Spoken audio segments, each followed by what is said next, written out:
So let's talk about declaration. Because, you know, I love that word. I do too. Yeah. I love that word. And I love the word because, you know, a lot of people use goals and missions and things like that. But I just remember being a kid and loving that term, this concept called the Declaration of Independence. And what I was moved by about the Declaration of Independence is that I didn't write it.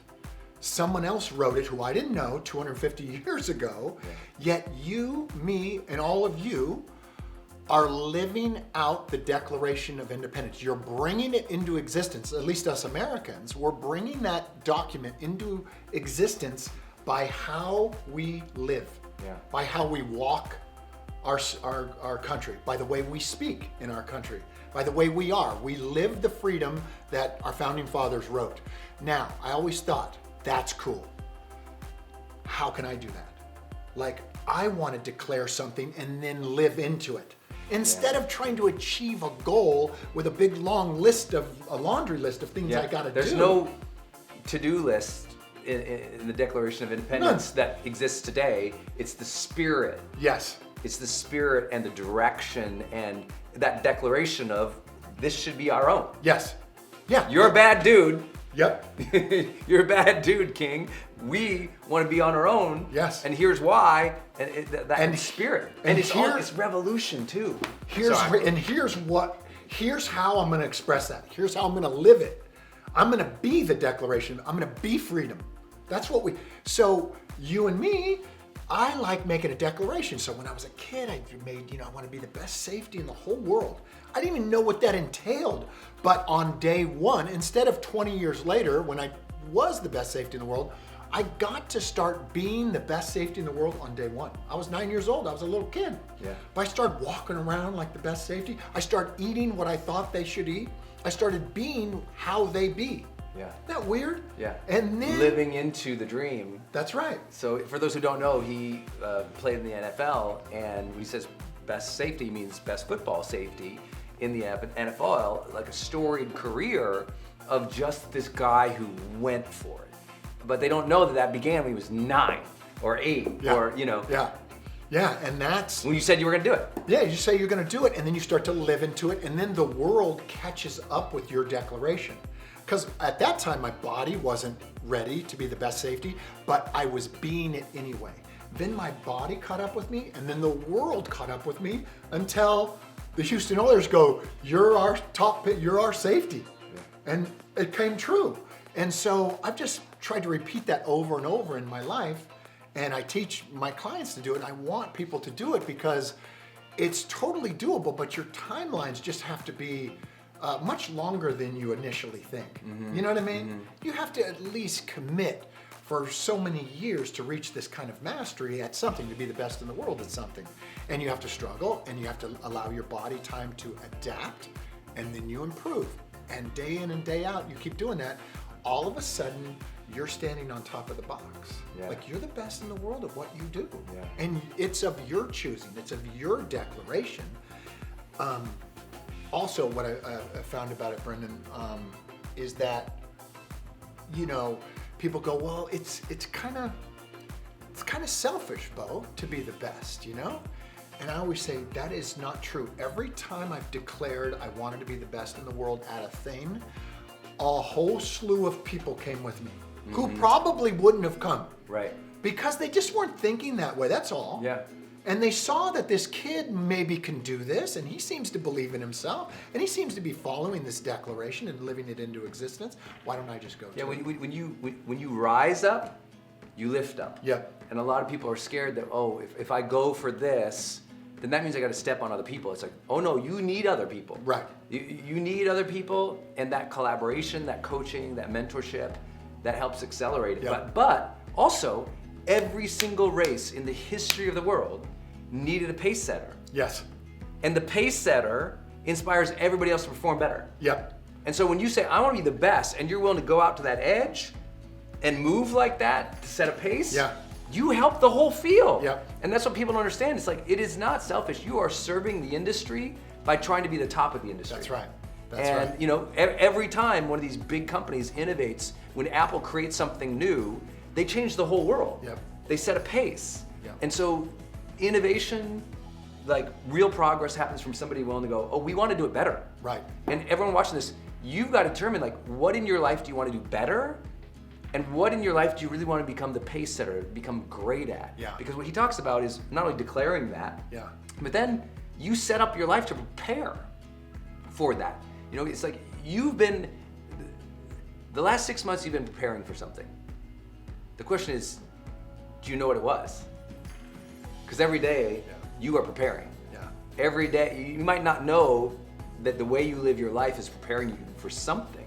Yeah. But a lot of people, they've been preparing their last 8 months for bad health, shorter longevity, Yep. obesity, or frustration, or divorce, or they're preparing the end of a relationship, they're preparing business calamity, but they wouldn't say that. But where their feet are, Yeah. what they're doing is showing they're illy preparing. So how do you take somebody who says, you know, I want to be the best at this, Bo, Yeah. and how do you help them set up some type of preparation plan to do it? Because a lot of people go, yeah, I'd like to be great, but I literally don't know what to do. Yeah, the first thing is we got to have them remember who they are, or rather, a better term, remember who they are. Because once you understand who you are and how you got here, like with that competitive spirit that you used to have, like the first day you were in kindergarten and you were throwing sand on your best friend's face and sprinting and racing and then tagging people, and then you were just giggly and competitive and all over the playground. And then the teacher blows the whistle and says, everybody line up right here. And you sprint to be the first one in line. And you're pushing your best friend out of the way and you're trying to get there. Then when you get in line, you're elbowing, you're smacking your buddy, you're trying to be first. And right about then is where it all ends. Because the teacher says, put your hands to your sides, be nice, don't act out, don't be who you are, which is so this loud wild animal, Yeah. right? Who is committed to winning and being the best. What do you say to people who might watch this and say, well, but I was the introvert. I never went to the front of the line, or I wasn't the wild animal, or I was the quiet girl who was like, that wasn't me. Everyone's doing that. So But what do you still, say to that person? There's still an impulse there, isn't Oh, there? 100%. That who the best speakers in the world, the best performers in the world are ultra competitive, but they are always introverted. Huh. They always are. If you notice that the highest end of performance, they don't really want to talk about it too much. They kind of they're kind of uneasy about it. If you notice, speakers that are comfortable on stage, for example, like, hey, how's it going? Hey, that's not interesting. What somebody when they have to build all the courage they can possibly muster to get on the stage, that's the one I want to watch. So even the introverted ones are ultra competitive. Even with themselves sometimes. Totally. They want to be the best version, or it's funny you say that, because there is true in psychology that a lot of introverts are more self-judging than others. Yeah. Because, and not necessarily in the perfectionist way, but in the, I really want to do a good job. Yeah.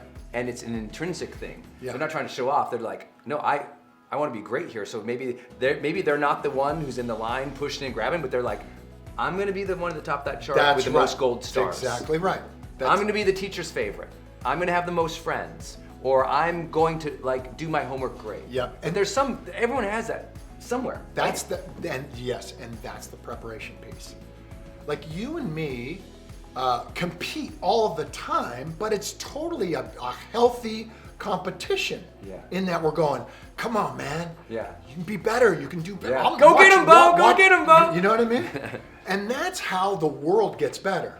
That's why I always say, wow, you know, like when you start to watch the NBA a little bit, who are supposed to be ultimate competitors, even them are all joining forces to win games instead of compete against one another. Yeah. I think that hurts basketball as a whole. Sure.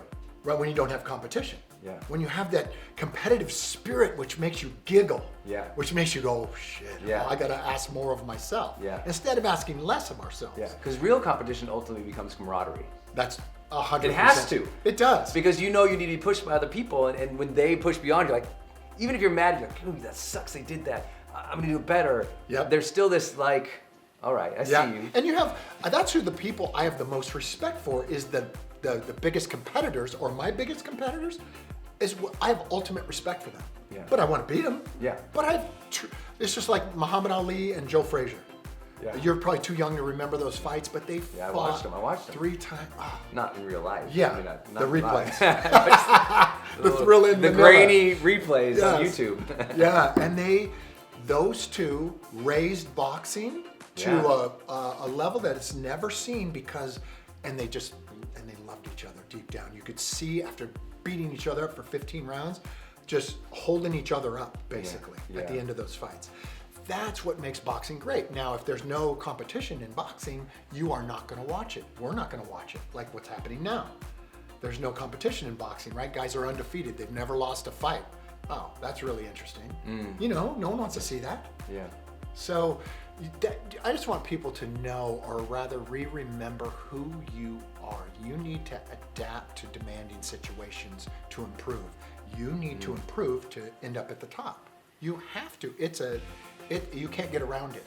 Most people are trying to negotiate their way around it. Yeah. And ask less of themselves, yet win championships. Yeah. I think there's something fundamentally wrong with that.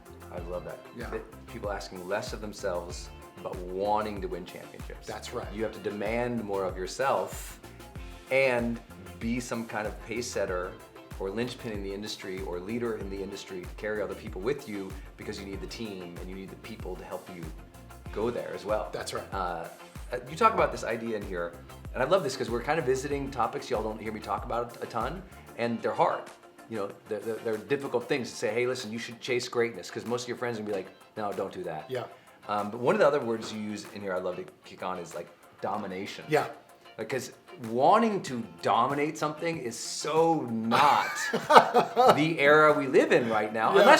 unless you're Apple, Amazon, Google, there's unapologetic like industry dominance Yes. happening right now. But most people don't like that. They're like, oh, that's monopoly. Or if somebody who is really great is dominating, like a boxer, like you said, most people are like, I hope he loses because I don't want to see that. Yeah. You know. So how do you tell people what domination means to you? Yeah. In a culture in which that whole concept is so not cool. Yeah, it's so not cool, right? When I wrote the chapter of domination, I was going, okay, this is going to arrest people's climate. You know, it's going to arrest where we are in this culture. And I do that on purpose, you know, because I want their culture arrested. I want that if they believe in mediocrity, I want to arrest their thinking right then. And I want you to dominate, not other people. I want you to dominate your position, your space. Brendon and I never tried to play each other's position. He plays his position, I play my position. It's really ugly when people try to step into your position. That's right. It doesn't work. Yeah. If you're a wide receiver and for the Patriots and I'm Tom Brady and we're jealous of each other, and trying to, you know, get more attention, you know, by invading my position, you're going to lose every game. You play your position, but you play it full out. That's what I mean by domination. Love that. Dominate at what you're doing, not against other people, but because also just that role, that spot you fill has to be done with excellence. And another word I use for that would be like ownership. Yep. You got to own that fully. You got to fully commit. Like to me, if you take ownership and commitment, and then you add on greatness, like that's what domination really is. Like Jordan wanted to dominate. Yep. It was dominate not just to do something against other people. It was like they knew how hard that would be. Because to dominate a position, you have to master your mind, your thoughts, your body. You have to be on the journey. And that's what most people want to avoid. Look, I want you to exactly what you said. I want everybody to think about your position. No different than Michael Jordan's. Now, if Michael Jordan played a lesser game and demanded less of himself, what would be happening to basketball today? He hasn't played for like 30 years. But yet his little logo is on everything in basketball. Everyone refers to him as the king of basketball, only because he raised generations to be as great as him. Yeah. Because he chose to be the best. He chose to be the best. And he did it. And he's not like he's out there hurting people. He's out there to dominate his space on the floor, which raises the game, which is what you do, which is what I attempt to do. And here's the beauty of domination, you guys. You're gonna find people around you come to your aid. They want to help you. They want to go up there with you, and they will. They'll go with you. There's a big section in the book called Get a Dawn, which is my wife's name. I said, everyone, I just keep saying this to my clients, everyone's got to have a dawn. And I know Someone you have who a dawn. supports the dream. Right? Yeah, somebody who supports the dream. Yeah. And guides the dream, organizes the dream, who sees it in you, who allows it in you, who drives it. Yep. That's true. And that person, we all have those in our lives. And really, if you're searching for one, a dawn, they've got to be unreasonable, right? Because these are huge dreams you're talking about. You're talking about being number one. So they're not reasonable. They're not like, I don't know how we're going to do that. They're just like this. We're going to make this happen. I'm going to cut down the forest in front of you so that you have a clear path to run on. Usually I find them to be like grizzly bears. You know, even though they're maybe very feminine, have kids, stuff like that, they're very noble, they're very trustworthy, but they're very gonna take care of business. Protective. Yes. Yeah. They protect the dreams. That's who you want. You know, if you have kids, you want that person protecting your dreams. But every one of you with this big dream of declaration of being the best, you want that dawn in your life, someone who's going to cut down forests and protect your dreams. Yeah, sometimes that's your coach, that's your mentor, that is your wife, that is that neighbor who believes in you. That's the team you hire to organize it. Brendon, the reason that the title of the book is such, there's no plan B for your A game. The only reason that we pick that is because my mom has 6 kids. I'm the youngest, right? The 6th. So I had this declaration, I had this dream, and people would come to my mom and dad's house. Well-meaning people trying to rescue me from my own dreams, the pain of my own dreams. And they would say, I know Bo has this dream and he's a little small and he's not particularly good. So we think you should probably build a plan B for Bo so that he has an option. And my mom would literally, being the grizzly bear that she was, escort them to the front door, put them on the porch, never to be seen again. And that's what it takes. Somebody kind of unreasonable like that. Somebody who sees the dream and says, oh, if that's a dream, it's coming from someplace real. I'm going to make this thing happen. And the minute you make your declarations, people start coming to your assistance, start clearing forest for you. That's why when anybody says, well, Bo, it's selfish, it's conceited, I go, no, it's not. It's the opposite of what you think. Yeah, I write about this. I mean, you guys read. I had the blessing of coaching this Olympic sprinter, and she had won a couple worlds and never won a gold, never won a medal. And then she did. And so I came into her life after that. So I asked her, I said, what was the difference there? She goes, well, you know what I did? For the first time, I finally sort of stood on the rooftops and shouted out, I want to win gold. And she started telling everybody, I want to win gold. And she says this great line, she says, well, when you start telling everybody what you want, and you're shouting from the rooftops what you want, what happens is, well, the village idiots come out and they start pointing at you and thinking you're crazy. Yeah. But also the village leaders come out and go, and they see that and they recognize it. And she said, as soon as I started shouting at rooftops, all these people, new coaches, new sponsors, new teams, old Olympians, like these people just started galvanizing around what I was verbalizing, and they heard me wish for it, and they helped me manifest it. Yeah.